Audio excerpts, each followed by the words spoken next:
በለው እዚህ ጋር ደግሞ አዲስ ነገር ኧረ በለው እዚህ ጋር ደግሞ ሌላ ትኩሳት ልክ ምርጫ ጣቢያው ላይ ስደርስ መርጬ ስወጣ በክራንች የመጣው ሰው እየዘለለ ሄደ። የማይመጡበት የለ ደግሞ በቤተ ክርስቲያኑቱ ሎጎ እየታሸገ ምን በላው ዳቦ አመጡልን። እስቲ ይሄንን እዩት ምን ይመስላችኋል? እዩት እስቲ ይሄንን አስከሬን ትተው መጥተው የመረጡ ሰዎች ታይ ከሀዘን ላይ ተነሳው ዛሬ ነው አባቴን የቀበርኩት ግን በቃ ከሀገር የበለጠ ነገር የለም። የማሽቃበጥ ፕሮማክስ ብለን ብንጠራቸው የፈለጋችሁትን በሏቸው በአልትራው መስመርም ግን በእውነት በጣም የገረመኝ ሰርገኞቹ ናቸው።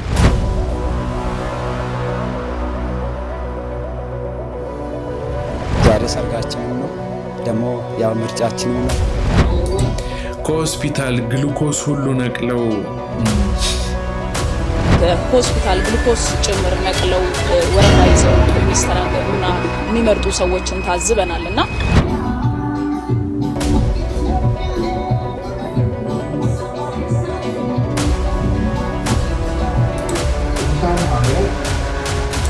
ይቅር በሉኝ እንግዲህ እኔ መቼም ጨርሼ መናገር ወዳለሁ። ይቅር በሉኝ እኔ በጣም ጨርሼ መናገር ወዳለሁ። እንግዲህ ያስገድለኝ ይሁን ያሸልመኝ አላውቅም።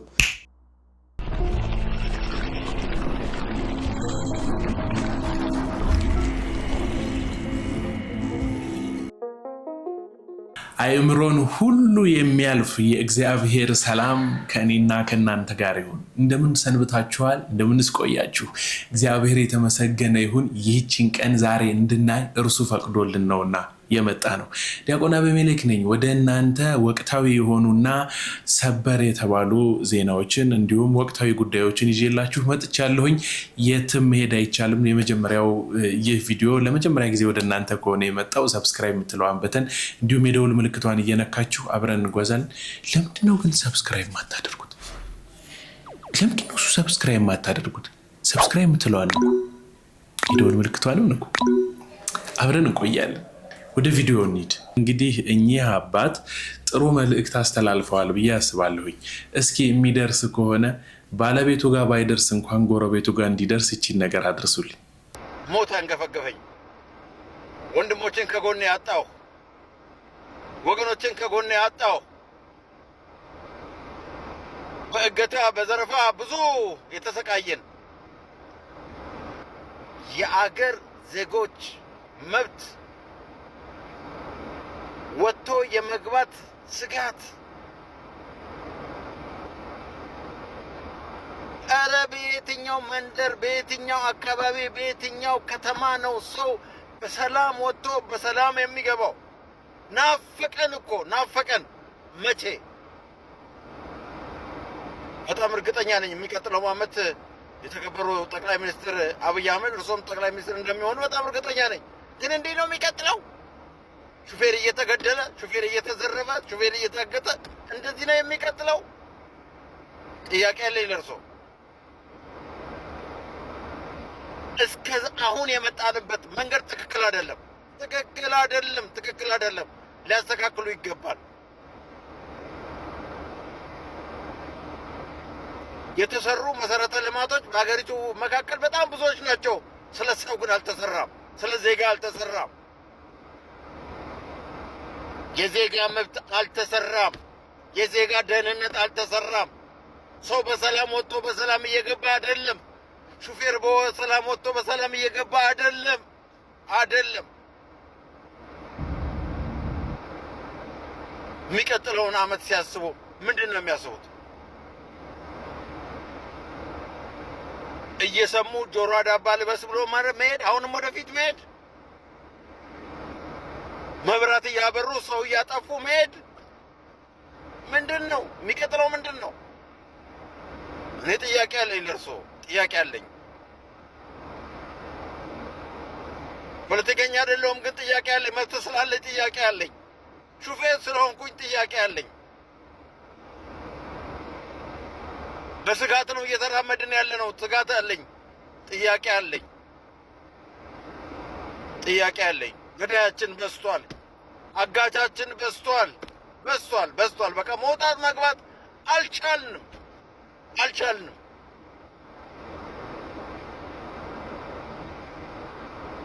ምንድነው መጨረሻችን? በእርሶ ስር ያሉ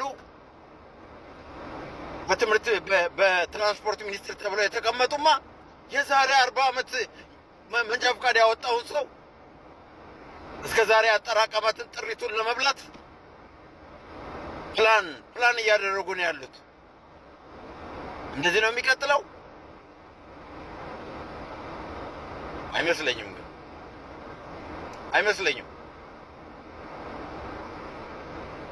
እንድታስቡበት ይህን እናገራለሁ።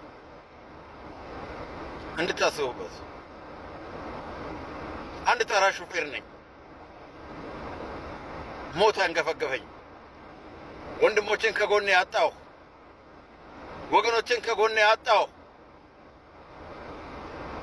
በእገታ በዘረፋ ብዙ የተሰቃየን። እንዳያቸዋቸው በጣም ትልቅ ሰው ናቸው በእውነት።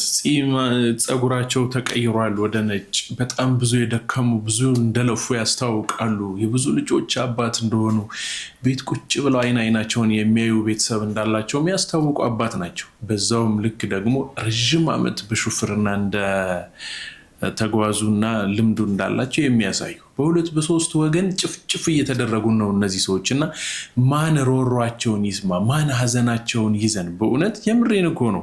ሹፌር እናትና አባት ያላችሁ ሰዎች የላችሁም? ኧረ በእውነት በጥቂቱም ቢሆን እንደው በምንችለው ልክ ማለት ነው ልንጮህላቸው ይገባል ብዬ አስባለሁ። ምክንያቱም ማን ሊፈተን እንደሆነ በማናውቀው መንገድ ያው ይሄኛው ነገርም ወጥቶባቸዋል። እንዲሁም ደግሞ አፈናውና ገደላው ደግሞ በጣም በዝቷል። የብዙ እናትና የብዙ ልጆች ባልና አባት በሜዳ ቀርቶባቸዋል እና በእውነት ይህ ጩኸት በቃ ቢሰማ መልካም ነው ብዬ ስላሰብኩ ጭምር ነው። መቼም ሰሞኑን የተወሰነ አምጥቼላችኋለሁኝ። ለዛ ነው ይህን ቪዲዮ ያመጣሁላችሁ። እንደ ወደ ሌሎቹ ቪዲዮዎች ደግሞ ጠጋንበል። ኧረ በለው። እዚህ ጋር ደግሞ ሌላ ትኩሳት። ልክ ምርጫ ጣቢያው ላይ ስደርስ መርጬ ስወጣ በክራንች የመጣው ሰውዬ እየዘለለ ሄደ ተባለ። ምንድን ነው እንትን ነው እንደ አዳራሽ ነው ያለው ነው ምርጫ ቦታ ነው ያለው። ምን እያደረጋችሁ ነው? የሆነ ተፈወስኩኝ ሹንግ ፈወሰኝ የሚለውን ፊልም ነው ያስታወስከኝ። የሜዲን ቻናል ላይ ያለው እየቀለዳችሁ ነው እንዴ? እውነትም በጣም ኢትዮጵያ እየመረጠች ነው። እኔ በጣም ያሳቀኝ ቪዲዮ ነው። እንትኑን ዋናውን ቪዲዮን አጥቼው ነው በፒክቸር ራሱ ያመጣሁላችሁ እንጂ ያው ልጅም ቆንጆ አድርጎ ገልጾታል። ብልጽግና ሃይማኖት ነው ብለው ብዙ ሰዎች ሲናገሩ በምክንያት ነው። እኔ አላልኩ። ኤኒዌይ እንደዛ ብለው ሲናገሩ ብዙ ሰዎች እንሰማለን አይደለ? ስለዚህ እኔ በጣም አሁን ይሄ ግራ ያጋባችሁም ያደረገው ነገር ምንድን ነው? አሁን ይሄ ትክክል ነው? በጣም ትክክል አይደለም። ሆኖ እንኳን ቢሆን ይሄ አንዳንድ ጊዜ እኮ የማይመስል ነገር ለሚስት አትንገር ይባላል አይደል? የማይሆን ነገር እንኳን ቢሆን ይታለፋል እንጂ እንዲህ አይባልም። ወደ ምርጫ ሲገባ በክራንች የገባው ሰውዬ መርጦ ሲወጣ እየዘለለ ሄደ። እሺ አታስቁን፣ እስኪ እንቀጥል።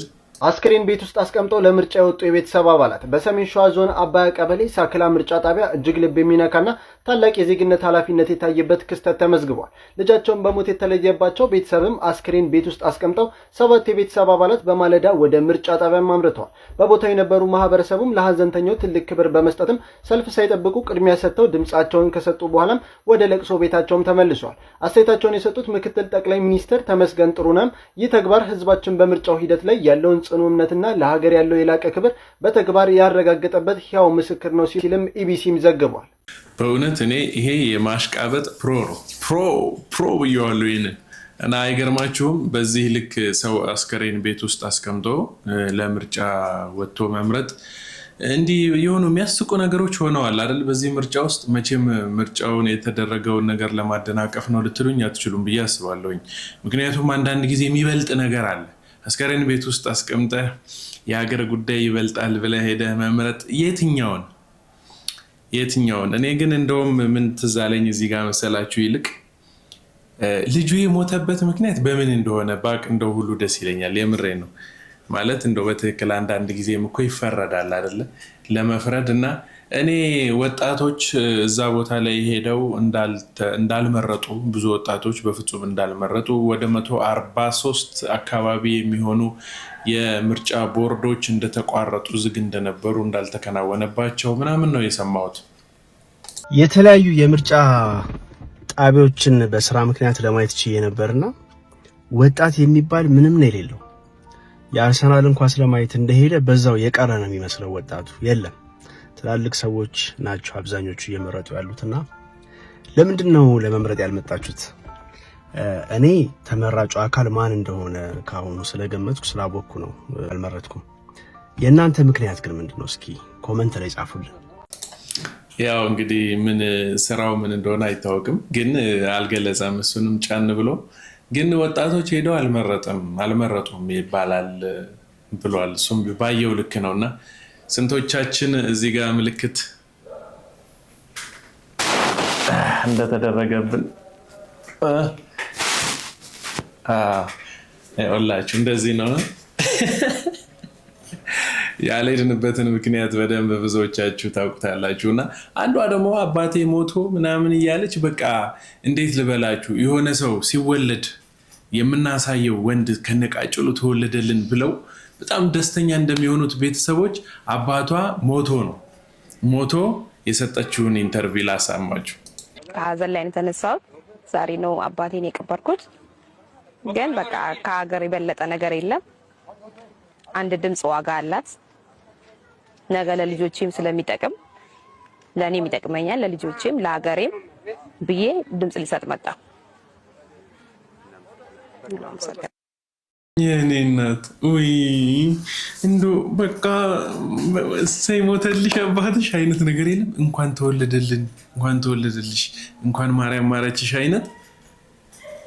ኧረ በእውነት ግን እኔ የምሬ ነው። ያው ከዚህ በኋላ እንግዲህ ታውቃላችሁ ብዙ ጊዜ አንዳንዴ እንደዚህ ላለውኝ ካልተገናኘን ፈልጉኝ በእናታችሁ እሺ፣ እንዳረሱኝ። የምር ግን በቃ በጣም ያሳቀኝ በተለይ ይሄንኛውን ቪዲዮ ሳየው እና አላክም በቃ ይህ ገንዘብ ወይ እንደ ድራማ በጣም በእውነት እኔ በነ ሙሉ ዓለም ጊዜ እንደተሆኑ ነበረ ማስታውሰው የድራማውን ትወና እና የተሻለ አይቻለውኝ። እዚህ በጣም ፐርፎርም አድርጋችኋል። የፊልም አክተሮች በተቻላችሁ አቅም፣ ፕሮዲውሰሮች፣ የፊልም ላይ የምትሰሩ ሰዎች፣ ካስተሮች፣ ካስት የምታደርጉ ሰዎች ምናምን ከነዚህ ሰዎች ካስት ብታደርጉ በጣም የተዋጣ የኢትዮጵያ ሲኒማ አንድ ደረጃ ከፍ እንደሚል በጣም ባለሙሉ እምነት ነኝ እና ጥሩ ነው ብዬ አስባለሁ።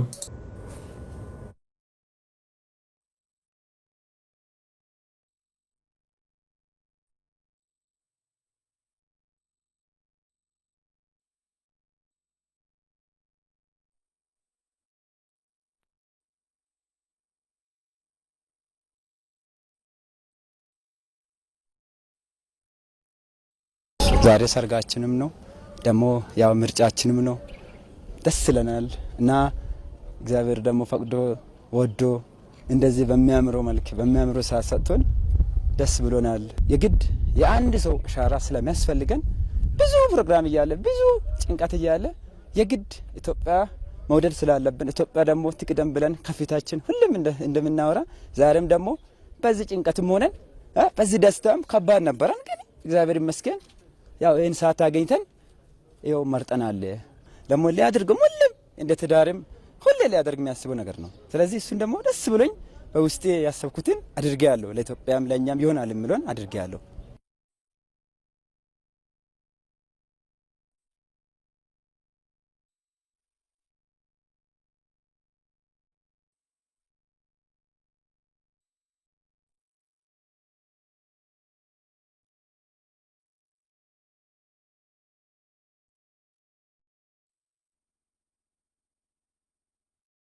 ያሰብነው ነው የመረጥ ነው እና ለዚህ ቀን ስለደረስን ከልብ በጣም ደስ ብሎኛል እና ስለመረጥኩኝ ደግሞ ከልብ ደስ ብሎኛል። ለምክንያቱም ሰው በአንዳንድ ነገሮች ያለፈውን ቀናቶችን ትዝ ይላል። እኛ ደግሞ ሰርጋችንን ትዝ እንድንል እና ደግሞ ከምንም ነገር በላይ እንድናስብ ይሄ ምርጫ ደግሞ ለኛ በቀናችን ስለሆነ ከልቤ ነው የምለው በጣም ደስ ብሎኛል። የሀገራችንንም የእጣ ፈንታ እንድንወስን እድል ሆኖናል። እና በጣም እኔ አሁን ፕሮማክስ ምናምን ይሄ ጨረስኩ። ከዛ በላይ ሌላ ካለ ቢኖርና ብጠቀም ደስ ባለኝ ነበር። ማለት ራሱ በቃ የዛን ቀን ስለሆነላቸው ራሱ በጣም ደስተኞች ናቸው ማለት ነው። እና በእውነት በጣም ነው ደስ የሚለው። ጥሩ ነው። በዚህን ቀን መጋባታችሁ ማይረሳ ሰርግ አስቀምጣችኋል። ያው ፈርስት እንትን ማለት ምንድነው አለች የኛው ሻለ ያለች እኔ በቃ ይብሏል። አይበቃችሁ ቢበቃን አይሻልም? እዚህ ላይ ሆስፒታል ግሉኮስ ጭምር ነቅለው ወረፋ ይዘው የሚስተናገዱና የሚመርጡ ሰዎችን ታዝበናል። እና እውነትም ኢትዮጵያ እየመረጠች ነው የሚያስብል ትዕይንት ነው እየመረጠ ነው። ይህ እንግዲህ የሚያሳየን እንዳጠቃላይ እንደ ሀገር የዲሞክራሲ ልምምዳችን እያደገ መምጣቱንና ዜጎችም የሚፈልጉትን ለራሳቸው ለሀገራቸው ይበጀናል የሚሉትን በካርዳቸው ብቻ በመምረጥ የተሻለች ኢትዮጵያን መመስረት ላይ እንዳሉ ነው የታዘብነው። ኢትዮጵያ እየመረጠች ነው። ግሉኮስ የተሰካባቸው ሰዎች ግሉኮሱን ነቅለው እናት ሀገሬ ከብሪያ ሞገሴ ብለው ነቅለው ሮጠው ሄደው የመረጡት ምርጫ ነው እና በጣም ለእናት ሀገር ብዙ ነገር ተኮኗል እና እናት ሀገራችን ወደፊት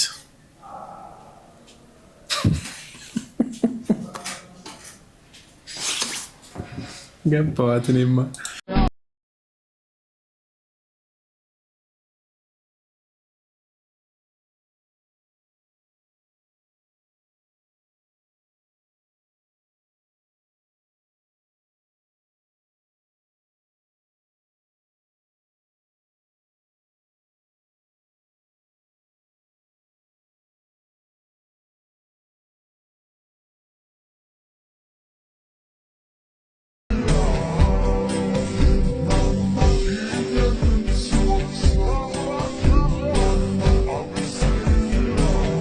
በእንደዚህ አይነት መልኩ በትላንትናው ዕለት የነበረው ኢትዮጵያ እየመረጠች ነው።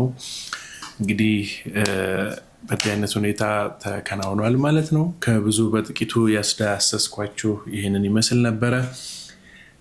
እኔ ደፈር ብዬ ስለምናገር እንግዲህ ያስቀጣኝ ያስጸድቀኝ አላውቅም ይሉናል አባ ገብረ ኪዳን። ይቅር በሉኝ። እኔ በጣም ጨርሼ መናገር እወዳለሁ። እንግዲህ ያስገድለኝ ይሁን ያስሸልመኝ አላውቅም። ለወደፊቱ ማለት ነው። እዚህ አይደለም ብቻ ግን ምለው ምንድነው ጨርሶ መናገር እወዳለሁ ምለው ቤተክርስቲያን የሜጀር እና ማይነር የሚባል ነገር አለ። ሜጀር ነገሯን ትተዋለች። በእኔ አነጋገር ሜጀሩ ሰው መስራት ነው። ሰው መስራት ተትቷል። ህንፃ አይሰራ አይደለም። ይሄ ቤተክርስቲያን ግርግዳውን ራሱ የወርቅ ብናደርገው እንዴ ለክርስቶስ ያንስበት ምን ይሆነ? ምንድነው በወርቅስ ብንሰራው? ጉዳዩ ግን ሜጀሩን ትተን ስናደርገው ግን ልብ ያማል። ዋናው ነገር የሱን ህንፃ መስራት ነው። እነሱ ደግሞ ሰዎች ናቸው። የሰዎችን አመል መስራት ነው። አሁን ቤተክርስቲያን እኔ መቼ ሊገባን እንደሚችል ሁሉ አላውቅም። መቼ ሊገባን ያንድ ሰበካ ጉባኤ አመታዊ እቅድ መሆን ያለበት መጀመሪያ ሰዎች ናቸው። ቀጥሎ ነው ልማት የሚያቅደው ማለት ነው። እዚህ ሰበካ ጉባኤ ውስጥ ይታቀድ አይታቀድ ያው እግዚአብሔር ያውቃል። እኔ አላውቅም። ጠቅላላዋን ቤተክርስቲያን ነው እየተናገርኩ ያለሁት። አንድ ቤተክርስቲያን በአመቱ መታቀድ ያለበት ይህንን። አሁን የግብፁ ፓትርያርክ አሁን ያሉት ምን እንዳደረጉ ልንገራቸው። ወርቅ ነገር አንድ ደግሞ ጥሩ ጸጋ አላቸው አሁን ያሉት እና ምንድናቸው? ድሃ ማየት ይወዳሉ። እንግዲህ ሀብት ነው። ሽኖዳ በቴዎሎጂ አበሯት። ደግሞ እኛው ደግሞ ድሃ ማየት እና አንድ ጳጳስ ቤተክርስቲያን ሰርተው ይመርቁልኝ ብለው ፓትርያርኩን ይጋብዟቸዋል። ይጋብዟቸውና ሲሄዱ አንዲት ድሃ እጇን ታርገበግባለች። ፓትርያርኩ ሲገቡ ማለት ወደ አዲሱ ቤተክርስቲያን ካለፉ በኋላ ትዝ አለቻቸው። መልሱኝ አሉ ፓትርያርኩ። ፕሮቶኮሎቻቸው በፍጹም አይቻልም። አይኔ የማገኘው ሳለ መልሰኛሉ። ኧረ እባክዎት እንደምን መልሱኝ። ተመለሱና መኪናቸው ውስጥ ገብተው ያችን ሴት ጥሯት አሉ። ከዚያ በኋላ አረ ለፕሮቶኮሎት አይመጥንም፣ እቺ ሴት እዚህ እንዴት በፓትርያርኩ መኪና ትሳፈራለች? አምጣ ብያለሁ አምጣ። ገባች። ምንድነው ስትባል እኔ የቤት ዕዳ አለብኝ፣ ልጅ መሳደጊያ የለኝም፣ ቤቴ ተወርሶብኛል፣ ድሃ ነኝ፣ ባለቤቴ ሞቷል፣ ጳጳሱን ለልጅ ማሳደጊያ ስጠኝ ብዬ ጠይቄው እስካሁን አልመለሰልኝም አለቻቸው። ወርደው ምን እንዳደረጉ ስሙ። ወርደው ያደረጉት ጳጳሱን ጠርተው ቤተክርስቲያኑ አልቋል አሉት። አዎ ቅዱስ አባታችን ይሄው ተጠነቁ እዩት። አላለቀም፣ ቤተክርስቲያኑ አላለቀም። ኧረ አልቋል፣ አላለቀም። ይቺ ድሃ ሴት የጠየቀችን ጥያቄ እስከምትመለስ ድረስ ይሄ ቤተክርስቲያን አይመረቅም። ተመልሰው መኪናቸውን አስነስተው ስልኳን ይዘው ሲያሟላልሽ ደውይልኝ፣ የማረጋግጠው በእናንተ ሪፖርት ሳይሆን በእሷ ነው ብለው ስልካቸውን ሰጥተው ጥለዋት ሄዱ። ከዛ መጨረሻ ላይ ጳጳሱ ተሯሩጦ ባለሀብቶችን ሰብስቦ ቤት ተገዝቶ ስም ተዛውሮ በአንድ ቀን ማለቁስ ደግሞ ራሱ ፕሮሰሱ አይገርማችሁ? መኪና ተገዝቶ ቁልፍ ተይዞ በሙሉ የቤት ካርታ ተሳክቶ ተረክባ ራሷ ደወለች። ወዲያው እኮ ነው የለበለቱ ማለት ነው። ፓትርያርኩ ተመልሰው መጡ፣ ቤተክርስቲያኑን መረቁ። ምሳ ምበላ ከዚች ድሃ ቤት ነው ብለው እንዲህ አድርገው ችግሯን ከፈቱላት ሴት ቤት ምሳ በሉ። ይሄ አሁን በዚህ 3-4 ዓመት ውስጥ የተሰራ እዚያው የሚኖሩ የኛ ሀገር መነኩሴ የነገሩኝ ታሪክ ነው። ያጫወቱ እንዲህ አድርገው ምን ማለት አሁን እውነተኛይቱ ቤተክርስቲያን አዩት ማለት ያሉት ምንድን ነበር? ቤተክርስቲያኑ አልቋልና አላለቀም ነው ያሉት። አላለቀም ነው ያሉት ማለት። ስለዚህ እግዚአብሔር በሚያውቀው ሰው ላይ፣ ድሆች ላይ፣ እዚህ አካባቢ ያሉ ጎዳና ተዳዳሪዎች ላይ፣ የዚህ አጥቢያ የሆኑ ባሎቻቸው ጥለዋቸው የሞቱ ድሆች እነሱ ተመዝግበው ሲረዱ፣ ድሃ አደጎች አሳዳጊ የሌላቸው በሱስ የወደቁት ተመዝግበው መጠነኛ የሱስ ማገገሚያ ማዕከል በአንድ ቤተክርስቲያን ውስጥ ኖራ እነሱ እንክብካቤ ሲደረግላቸው፣ ንስሐ ያልገቡት ተመዝግበው ሱስ ውስጥ ያሉት፣ ይሄ ሁሉ ሲደረግ እውነትም ቤተክርስቲያን ሰራን ይባላል። ምክንያቱም ምንድነው ቤተክርስቲያን ስንል ትርጉሙ አንዱ ማን ነው ብለናል? አንድ ክርስቲያን ነው ማለት ነው። አንድ ክርስቲያን ነው። ይሄንን ለማለት ነው የተፈለገው። እግዚአብሔር እንግዲህ እሱ እንደወደደው ስራ እንድንሰራ መድኃኔዓለም ፈቃዱ ይሁንልን። አሜን አሜን። አባታችን እንዲህ የሚያስተምሩ ነገሮችንም ከወንጌሉ ውጭ ወንጌልን የሚኖሩ ሰዎች ሲያደርጉት አምጥተው ያስተምሩናል። ቆንጆ ነው። የኛ ሀገር ጳጳሳት፣ የኛ ሀገር ካህናት፣ መነኮሳት፣ የኛ ሀገር ቤተክርስቲያን መሪዎችስ ነው። አሁን እኮ ወደዛ ነው አይደል መምጣት ያለብን። ስንሰማ ሰምተን ታሪኩ ያምራል፣ ዋው ቆንጆ ነው፣ ቤተክርስቲያኑ ጥሩ ታንጿል ምናምን አይደለም አይደለ? ስለ ውጭ ስለ ግብፃውያን፣ ስለ ህንድም፣ ስለ የተለያዩ ስለ ኤርትራም ስለ ኦርቶዶክስ ተዋሕዶ ቤተክርስቲያን ስንሰማ ጥሩ ነገሮችን ሰምተን በጣም ቆንጆ ነው ብለን ማለፍ አይደለም። ወደ እኛ በምን አይነት መልክ አምጥተን ነው እኛ እንዴት አድርገን እንቀየርበት የሚለው ነገር በጣም መሰመር ያለበት ነገር ይመስለኛል። አይመስላችሁም? እና የኛ ሀገር ቤተክርስቲያን መሪዎቻችን ደግሞ እነዚህን ነገሮች በማየት ድሃው የቱ ጋር ነው ያለው? ትልልቅ ህንፃ ቤተክርስቲያን ከማቆም ሰውን የሚሰራ የሆነ ነገር ማዘጋጀት። ከዚህ በፊት ብዙ ጊዜ የተነገረች ነገር ነበረች። በአንድ ቤተክርስቲያን ውስጥ የሰንበት ትምህርት ቤቱ ወንበር ቢጠፋ ሙሉ ሰንበት ትምህርት ቤቱ ይሰበሰብና የት ሄደ ተብሎ በስርዓት ክስ ይቆማል። አንድ ሙዳየ ምጽዋት ብትሰበር የቤተክርስቲያን ይሄ ቤተ ክህነቱ እንዳለ ተሰብስቦ በሰበካው ተሰብስቦ አጠቃላይ ሁሉም ህንፃ ሰሪ ኮሚቴ ምናምን የሚባል ነገር ሁሉ አይቀርም። በአጠቃላይ ተሰብስቦ የሙዳየ ምጽዋት የጠፋ ተብሎ በስርዓት ይመረመራል። የት ድረስ እንደሄደ ይታወቃል። አንዲት ግን በአይን በደንብ የምናውቃት ሴት ወይም የምናውቀው አባት ወይም የምናውቃት ወጣት ልጅ የቤተክርስቲያን ብትቀር ማንም ሰው ቼክ አያደርጋትም። ቀረች እዚህ ጋር ነበረች ምናምን እንጂ የት እንደሄደች ያልተመቻት ይሆናል ብለን እንተዋለን እንጂ የሃይማኖት አባቶችም ጭምር እኛም ቤተክርስቲያን ውስጥ ያለን ሰዎች ማለት ነው እንጂ ለምን ቀረች ብለን ፈልገን ጎትተን አናመጣም። ስለዚህ ሰው ላይ መስራት በጣም የተሻለ ነው። ቤተክርስቲያኑ ህንፃው አልቋል። አዎ አልቋል። ብፁዕ ቅዱስነቱ አልቋል። ኖ አላለቀም ነው ያሉት። በቃ ዝም ብዬ አላነሳውላችሁም። ለምሳሌ ሰሞኑን ዳቦ እየተጠቀለለ የሚሸጥበትን ወረቀት አይታችሁታል ብዬ አስባለሁኝ። ካላያችሁት ላላያችሁት ሰዎች ላሳያችሁ። ይሄንን ወረቀት እዩት እስቲ። ይሄንን እዩት። ምን ይመስላችኋል? እዩት እስቲ ይሄንን ሎጎ ወይ ላሳያችሁ። እዩት። አሁን ዳቦ የገዛውበት ነው ማለት ነው። ይሄ ዳቦ የገዛውበት ነው። እዩት። ይሄ ሎጎ የኢትዮጵያ ኦርቶዶክስ ተዋሕዶ ሎጎአችን ነው። ሎጎአችን ነው። እንደምታውቁት ይሄ መስቀል ነው። እዩት። የዳቦ መግዣ አርግተውት አትመውበት ለዳቦ መግዣ እንዴት እንደሚሰጡ ማለት ነው። እዩት። ይሄንን ኦርቶዶክስ ቤተክርስቲያናችን ምን ትላለች? ምን እያረገች ነው? ይሄ አዳማ ከተማ ላይ ነው እንደዚህ እየተደረገ ያለው። በኦርቶዶክስ ቤተክርስቲያን ሎጓችን ላይ በመስቀላችን እንደዚህ ታትሞ ዳቦ እየተሸጠበት ነው ያለው። ስለዚህ ህዝበ ክርስቲያኖች ምን እያደረግን ነው? ይሄንን ለቤተ ክርስቲያናት አባቶች መልእክት መተው እፈልጋለሁ። ይሄንን ነገር መፍትሄ እንዲሰጡበት እፈልጋለሁ። ምክንያታችን መስቀላችን መዳኛችን ነው።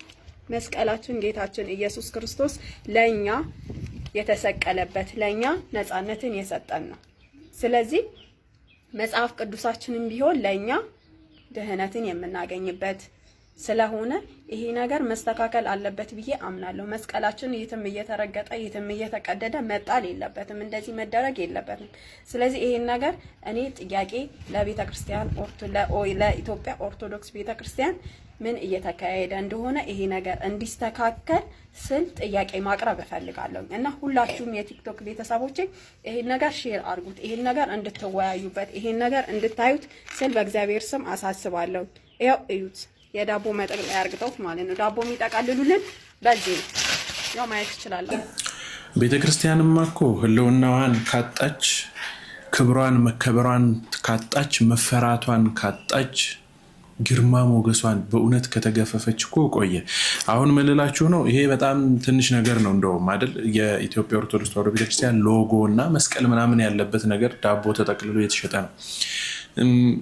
አሁን ፕሪንት ሲደረግ እዚህ ነገር ላይ ወረቀት ነው። ፕሪንት አድራጊውም ወረቀት አስገቢውም ነገር በደንብ ያውቃል። እንደዚህ አይነት ነገሮች የሚጠቀለሉት እኔ ከዚህ በፊት በማውቀው ኦላው ላይ ፍሩት የሆኑ ነገሮች ምናምን ፍሩቶች ፕሪንት ይደረጉ ነበር። ወይም ደግሞ የሚያማምሩ እዛ ቤት የሌሉ በጣም ውድ የሆኑ ዳቦዎች አይደል ፕሬዶች እላው ላይ ይታተሙበትና በዛ ተጠቅልሎ ይሸጣል። ያው ዳቦ መያዣ ነው፣ በቃ ዳቦ ነው። ፍሩቶቹ ምናምን ይደረጉበት ነበር። ይህንን ነገር ቤተክርስቲያን እንድትጠቀምበት ተፈልጎ ፕሪንት የተደረገ ነው እንዳንል በጣም ስስና ለአንድ ጊዜ ብቻ ለመጠቀም ሊውል የሚችል ወረቀት ነው። ታቅዶበት ታስቦ የተደረገ ነው። ከምን በቃ ቤተክርስቲያን ተንቃለች። ምንም እንትን የለባቸውም። ያዋረዱ ነው ይመስላቸው፣ የጣሉን የወደቅን ነው ይመስላቸው። እና እንደው ቤተክርስቲያን ላይ ያላችሁ አመራር ላይ ያላችሁ ሰዎች በዚህ ዘርፍ ውስጥ የሚመለከታችሁ ሰዎች ትኖራላችሁ እና ጥቂት እንኳን በእናንተ እንድናርፍ ጥቂት ነገሮችን እንኳን ብትሰሩ ለማለት እወዳለሁኝ እኔ። የሀገራችን ጠቅላይ ሚኒስትር እኔ ካንተ ጋር ነኝ አይዞ በማንኛውም ነገር አብሬህ ነኝ ቢለን እንዴት ያለ ደስታ ኩራት ይሰማናል አይደል? ጠቅላይ ሚኒስትር የቀበሌ አስተዳዳሪ አይዞ ችግር የለውም እኔ ያለው ካንተ ጋር ቢለን እንዴት ደስ ይለናል። ወገኖቼ ከናንተ ጋር ነኝ እያለን ያለው ሰማይን ምድርን የፈጠረ ሁሉን ማድረግ የሚችል እርሱ ኤልሻዳይ አምላክ የሆነ መድኃኔዓለም ነው ያለን። ስሙ የተመሰገነ ይሁን። ሁልጊዜም ከናንተ ጋር ነኝ። ወገኖቼ ደስ ይበላችሁ። እርሱ ሁልጊዜም ከኛ ጋር። በዚህ ዓለም አንዳንድ ነገሮች ያስከፉናል። አዎ ምናልባት ልባችንን አንዳንዴ ለማድከም ይዳዱናል። ጉልበታችን ብርክ እንዲይዘው ሊያደርጉን ይችላሉ። ነገር ግን ይህን ቃል እናስታውስ፣ እኔ እስከ ዓለም ፍጻሜ ድረስ ሁልጊዜም ከማ ጋር ነኝ? ከእናንተ ጋር ነኝ። እና ከእኛ ጋር የሆነ እግዚአብሔር ሁልጊዜ አሁንም ከእኛ ጋር እንደሆነ እንድናስብ እፈልጋለሁኝ። ሰሞኑን ብዙ ሰዎች በውስጥ መስመር የላካችሁልኝ ብዙ ነገሮች አሉ። ብቻ ደስ ማይሉ ወደ ሚዲያ ላይ መውጣት የማይችሉ ነገሮች ራስ ከማጥፋት ጋር፣ ራስን የሆነ ነገር ከመበደል ጋር፣ ከማሰቃየት ጋር፣ ከተለያዩ ነገሮች ጋር እና እባካችሁን እግዚአብሔር ከእናንተ ጋር ነውና የማይረሳችሁና የማይጠላችሁ አምላክ አላችሁና አደራ ለማለት እወዳለሁኝ። ብፁዕ አቡነ እንድርያስን የመጨረሻ ቃል ሰምተን በዛው ነው የምንለያየው። እኔ ግን አሁን እዚህ ጋር ነው የምሰናበታችሁ። ተዘጋጅተው የቀረቡላችሁ ቪዲዮዎች እነዚህን ይመስሉ ነበረ። ተምረንበታል፣ አትርፈንበታል ብዬ አስባለሁኝ። በሌላ መርሃ ግብር ተገናኝተን ደግሞ ዳግም እስከምንማማርና እስከምንገናኝ ድረስ ቸሩ እግዚአብሔር አምላካችን ሀገራችን ኢትዮጵያን፣ ሃይማኖታችን ኦርቶዶክስ ተዋሕዶ ቤተክርስቲያንን ቅፍ ድግፍ አድርጎ ዳሯን በእሳት መሀሏን ገነት አድርጎ ያቆይልን። ስብሐት ለእግዚአብሔር። በእኔ በኩል ጨርሻለሁኝ። ሰላም ሁኑ። ቻው። እትዎ በሰላም ወውሉደ ሰላም። በፍቅር አንድነት ወገኖች ሥጋውን ደሙን ተቀብላችሁ በሥጋው በደሙ ከብራችሁ በልጅነት ተቀድሳችሁ ወደ ጥንት ርስታችሁ ገነት መንግሥተ ሰማይ ግቡ ማለት ነው። ማሕሌቱ ስርዓተ ቅዳሴው፣ ስብከተ ወንጌሉ ከዚህ ላይ ተፈጽሟል። ሰላም ዋሉ። አእምሮን ሁሉ የሚያልፍ የእግዚአብሔር ሰላም ከእናንተ ጋር ይሁን የሚል